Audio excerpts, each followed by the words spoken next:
This next topic was a request on one of my live streams, I think it was. Either that or I got a Facebook message asking me to talk about jam night etiquette.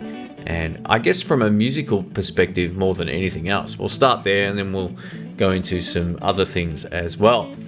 So I've been going to jam nights for many, many years, and I've been to lots of jams, both here in Australia and overseas in the United States. So I've played around, so to speak, and it's been a lot of fun on the most part.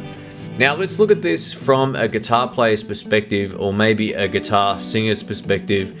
Not so much the rhythm section stuff, because most of the people that watch these videos are predominantly guitar players. So we'll talk about the guitar player part first.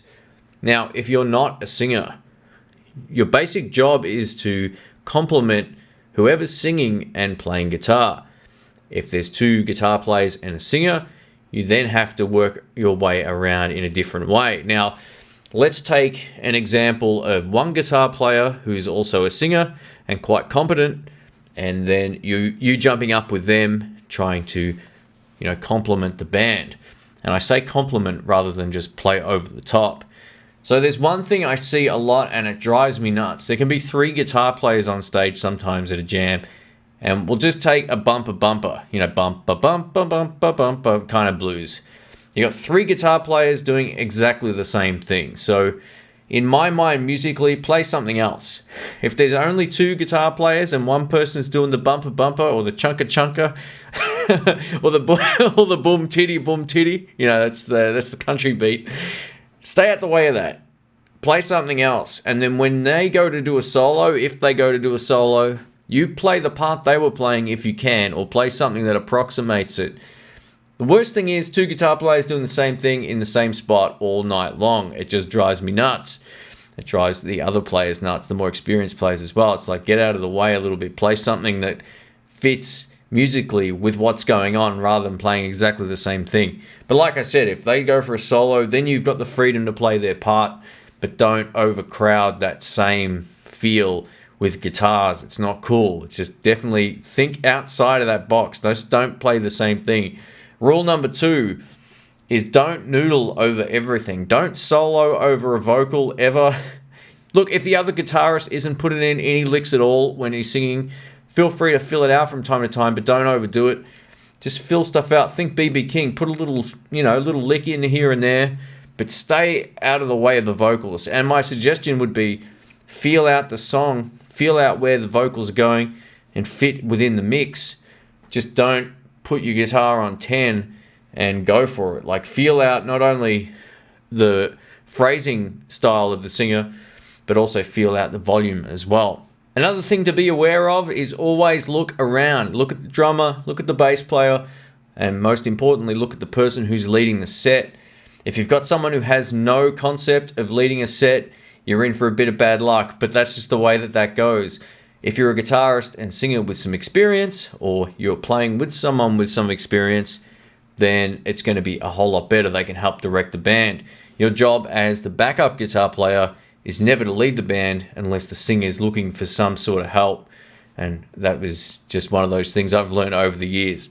If there's one thing I can't stress enough, it's definitely play something different to the other guitarist, and also don't play over the vocals. That would be the two lessons that need to be learned early on.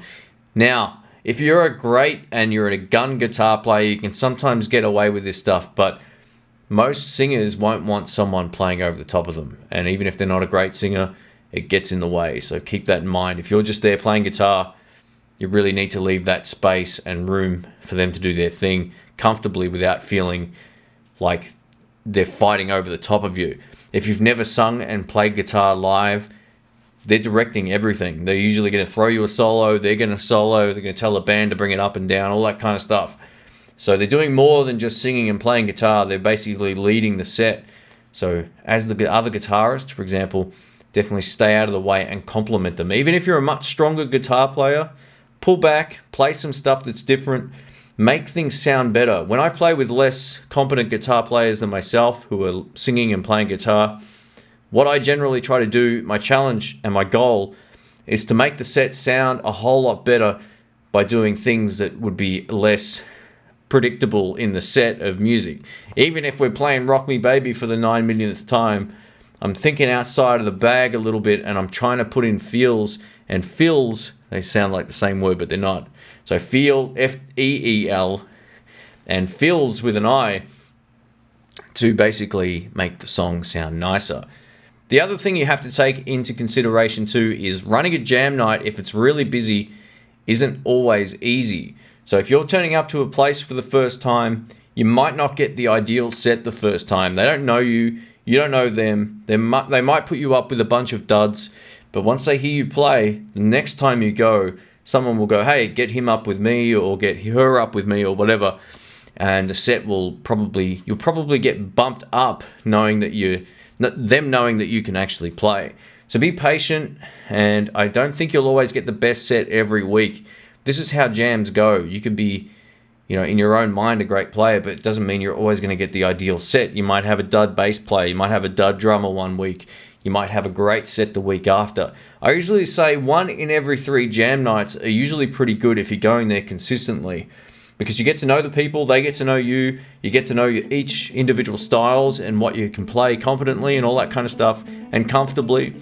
And it should get better and better over time. So my other suggestion is to be patient at jam nights, and just know that you'll also need earplugs. If you are watching on YouTube, let me know your thoughts. If I've missed anything about jam night etiquette, and especially from a guitar player's perspective, let me know if there's anything that I've overlooked. And there's maybe just one other thing I should point out as well.